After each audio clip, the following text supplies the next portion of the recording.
Hello welcome to yellow bunny. ഇത് കാണുമ്പോൾ ആദ്യം തന്നെ വിചാരിക്കുന്നത് ക്രാഫ്റ്റ് ചാനലിൽ ഒരു കുക്കിംഗ് വീഡിയോ ഒന്നാവും. ഞാനൊരു ബ്രൗണി ഉണ്ടാക്കണം വെച്ചിട്ട് കുറേ ദിവസമായിരുന്നു. അപ്പോൾ ഉണ്ടാക്കിയപ്പോൾ ഞാൻ വീഡിയോ എടുത്തതാണ്. ആദ്യം തന്നെ ഒരു പാത്രത്തിൽ വെള്ളം തിളപ്പിച്ചിട്ട് അതിൻ്റെ മുകളിലേക്ക് ഒരു ബൗൾ വെച്ച് കൊടുക്കുക. പകുതി മിൽക്ക് കോമ്പൗണ്ടും പകുതി ഡാർക്ക് കോമ്പൗണ്ടും അരിഞ്ഞിട്ട് ഇട്ടുകൊടുത്തിട്ടുണ്ട്. അതിലേക്ക് ബട്ടറും കൂടെ ചേർത്തിട്ട് മെൽറ്റ് ചെയ്തെടുക്കുക. ഇനി പഞ്ചസാര നമുക്ക് മിക്സിയിലിട്ടിട്ട് പൊടിച്ചെടുക്കാം.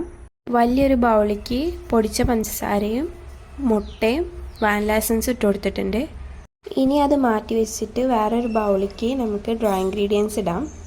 ഒരു കപ്പ് അളവാണ് വേണ്ടത്. 4 ടേബിൾ സ്പൂൺ കൊക്കോ പൗഡർ എടുത്തിട്ട് ബാക്കി മൈദ ആഡ് ചെയ്തിട്ട് കൊടുക്കുക. ഇനി അത് മിക്സ് ചെയ്തിട്ട് മാറ്റി വയ്ക്കുക.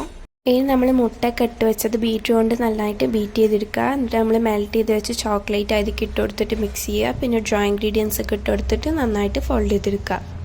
വീട്ടിലുണ്ടാക്കുക ആയതുകൊണ്ടും സ്ക്വയർ ട്രേ ഇല്ലാത്തതുകൊണ്ടും ഞാൻ റൗണ്ട് ട്രേയിലാണ് ഈ ഒരു ബ്രൗണി ബേക്ക് ചെയ്തെടുക്കുന്നത്. കുറച്ച് ചോക്ലേറ്റും കൂടെ അതിൻ്റെ മുകളിലേക്ക് ഗ്രേറ്റ് ചെയ്തിട്ടിട്ടുണ്ട്. പിന്നെ നമ്മൾ ഓവൻ സെറ്റപ്പിൽ വെച്ചിട്ടാണ് ബേക്ക് ചെയ്തെടുത്തിട്ടുള്ളത്. ഇൻഗ്രീഡിയൻസിൻ്റെ അളവുകൾ ഞാൻ കമൻറ്റ് ബോക്സിൽ കൊടുക്കാം. ഇനി നമുക്കത് കട്ട് ചെയ്ത് കഴിക്കാം. അപ്പോൾ അത്രയാണ് ഇന്നത്തെ വീഡിയോ. Thanks for watching.